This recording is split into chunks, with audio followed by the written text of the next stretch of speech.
Top of the morn, everybody. Welcome back to another episode of Get Skoolied. We are going to be working on the subfloor today. I have been sanding down the top layer of gunk, and we're going to get to cleaning it with some mineral spirits, putting down the sound deadening, some insulation, and a new subfloor. But first, I got to see if I got to take care of any wires that might be running adjacent to the floorboard. So let's go have a look inside the bus and see what's going on. Right now I'm on my walk. Where is she? There she is. Hello, Roxy Bean. So yeah, let's get to it.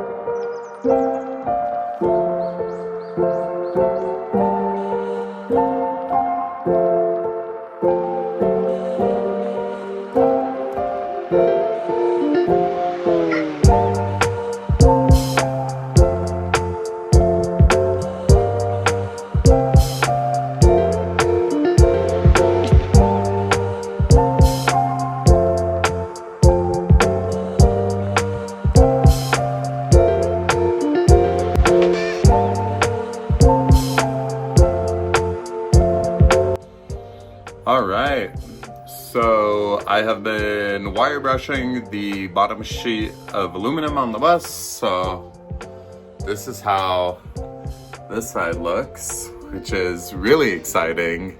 I've still got this side to do, but yeah, the metal is coming out really nicely.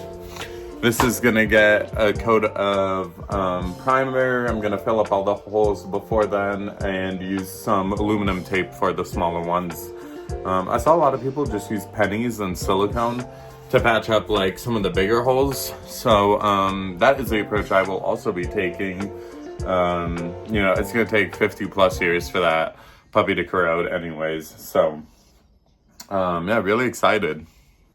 Okay, so at this point, it started absolutely pouring outside, as you'll see here in a minute. So this kind of changed up my plan for doing the floor of the bus first. So with that being said, I started tackling the wiring harnesses.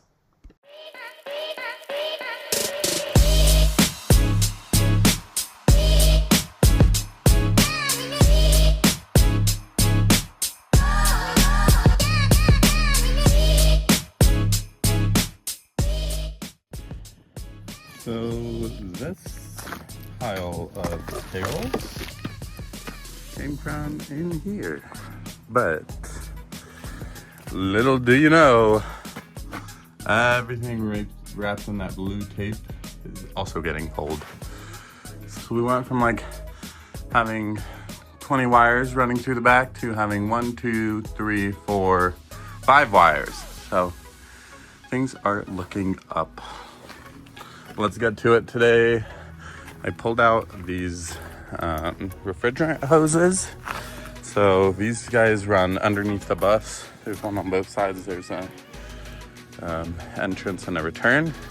And so I've got to route these puppies, take all of these little clips off and take all of these cables out.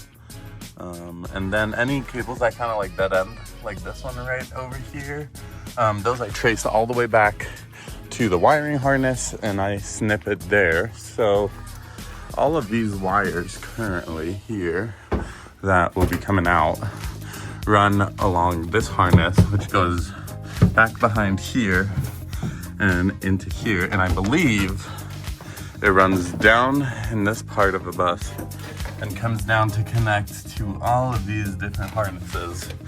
So the next step is to cut the wires out of the harness. And this is a whole electrical mess that came with the handle to open and close the bus doors. So yeah, right now it's just kind of freely open and close. Kind of taken a pause on the floor just because it's been raining a bit recently. So I'm just taking care of some of the interior stuff. So as you can see, got a lot of wire figuring out to do. And per usual, please sponsor me. I got my Poppy. This is gonna get me through the day. Oh yeah, everything is coming out of this puppy.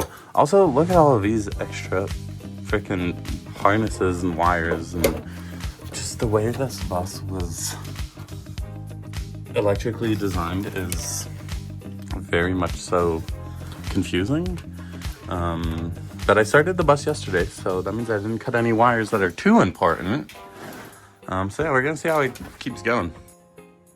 Okay, first coolant line is out. Refrigerant line is out.